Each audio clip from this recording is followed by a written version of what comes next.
Brought to you by Palvi Agrico.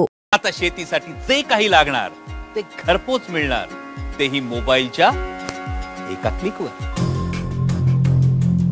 Anil Ambani पुन्हा अडचणीत। SFIOने चौकशी सुरू केल्याने अनिल अंबानींच्या अडचणीत वाढ। ईडी, सीबीआय आणि सेबी नंतर आता कॉर्पोरेट व्यवहार मंत्रालयाचा अंबानींना झटका। सिरियस फ्रॉड इन्व्हेस्टिगेशन ऑफिस ही इन्क्वायरी इन्व्हेस्टिगेशन आता अनिल अंबानी यांच्या कंपन्यांविरुद्ध कंपनीज ऍक्ट अंतर्गत करणार। काही संपत्तीची जप्ती। रिलायन्स अनिल अंबानी ग्रुपने लोन घेतला होता आणि 19,000 पेक्षा जास्त रुपये त्यांचे थकबाकी म्हणून त्यांचे अकाउंट NPA घोषित करण्यात आले। शेअर ही कोसळले आणि एकच खळबळ उडाली। 5 भारतीय बँकांनी रिलायन्स अनिल अंबानी ग्रुपच्या काही कंपनीजला फ्रॉड म्हणून डिक्लेअर केला। कॉर्पोरेट व्यवहार मंत्रालयानं रिलायन्स अनिल अंबानी समूहाच्या काही कंपन्यांची चौकशी सुरू केली। ही चौकशी SFIO कडे हस्तांतरित सुद्धा करण्यात आली। एकूणच अनिल अंबानींचा पाय खोलात जाताना दिसतोय। असं का झालंय, यामागची नेमकी कारणं काय आहेत आणि हे संपूर्ण प्रकरण सविस्तर जाणून घ्या आमचे प्रतिनिधी दिव्येश सिंह यांच्याकडून।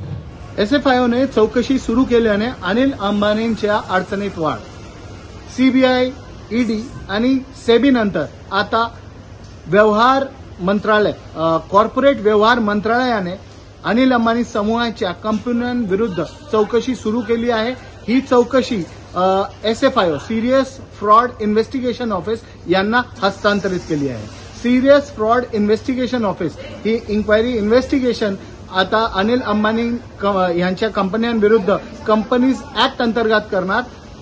अगोदर कॉर्पोरेट व्यवहार मंत्रालयाने जी प्रिलिमिनरी इन्क्वायरी अनिल अंबानी ग्रुपच्या कंपनीज विरुद्ध केली होती, त्यात त्यांना असं समजून आलं की मोठ्या प्रमाणात निधीची उथळपट्टी या कंपन्यांमध्ये झाली आणि ही निधी पुढे वळवण्यात आली, दुसऱ्या कंपनीजमध्ये, सबसिडियरी कंपनीजमध्ये किंवा विदेशात वळवण्यात आली आहे। त्याशिवाय मोठ्या प्रमाणात कंपनीज ऍक्टचा उल्लंघनही समोर आला होता आणि त्यामुळे आता कॉर्पोरेट व्यवहार मंत्रालयाने सिरियस फ्रॉड इन्व्हेस्टिगेशन ऑफिसला ही इन्व्हेस्टिगेशन सुरू करायला हस्तांतरित केली आहे।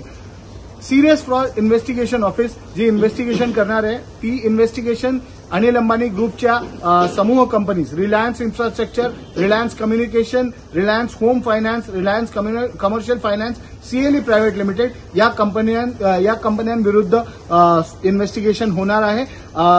त्याशिवाय या आठवड्यात सोमवारी ईडीने 7,500 कोटीची मालमत्ता अनिल अंबानी ग्रुपच्या समूह कंपन्यांची, ज्यात Reliance infrastructure, Reliance communication, Reliance commercial finance आणि इतर कंपन्यांचा समावेश होता, त्या कंपन्यांची प्रॉपर्टीज अटॅच केली आहे। त्याशिवाय जी कंपन्यांचं नाव समोर आलंय त्यात जे समूहाचे दुसरे कंपनीज होते त्यांचं नाव असं आहे Reliance Infrastructure, Aadhar property consultancy private limited, Mohanbir hitech build private limited, games investment private limited, Vihaan 43 realty private limited, पूर्वी ज्याचं नाव कुंज बिहारी डेव्हलपर्स लिमिटेड म्हणून होता, आणि त्याशिवाय कॅम्पियन प्रॉपर्टीज लिमिटेड या कंपन्यांचा समावेश आहे आणि या कंपनीची प्रॉपर्टीज बँक फ्रॉडच्या केसमध्ये ईडीने अटॅच केली आहे। 7,500 कोटी रुपयांची ही प्रॉपर्टीज आहे।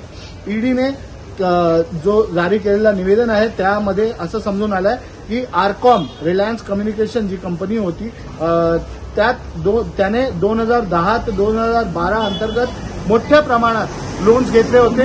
ते लोन त्यांनी भारतीय बँकांकडून, विदेशी कंपन्यांकडून घेतले होते। त्या लोन्समधून अजूनही 40,000 कोटीपेक्षा जास्त रुपये थकबाकी आहे। 5 भारतीय बँकांनी रिलायन्स अनिल अंबानी ग्रुपच्या काही कंपनीजला फ्रॉड म्हणून डिक्लेअर केला आणि त्यात त्यांनी असंही सांगितलंय की 19,000 कोटीपेक्षा जास्त पैसे त्यांनी थकबाकी ठेवले त्या बँकेकडून। या बँकेकडून रिलायन्स अनिल अंबानी ग्रुपने लोन घेतला होता आणि 19,000 पेक्षा जास्त रुपये त्यांचे थकबाकी म्हणून त्यांचे अकाउंट्स NPA घोषित करण्यात आले, नॉन परफॉर्मिंग ऍसेट्स असं त्यांना घोषित केलं आहे। आता SFIOने जी इन्व्हेस्टिगेशन लॉन्च केली आहे त्या इन्व्हेस्टिगेशनमध्ये रिलायन्स अनिल अंबानी ग्रुपच्या ज्या कंपनीज, अधिकारी त्यांचा रोल समोर येणार, त्याचा जेव्हा निष्कर्ष येणार त्यानंतर त्यांच्यावर ऍक्शन ठरवण्यात जाणार आणि पुढची जी ऍक्शन आहे ती कॉर्पोरेट व्यवहार मंत्रालय ते ठरवणार.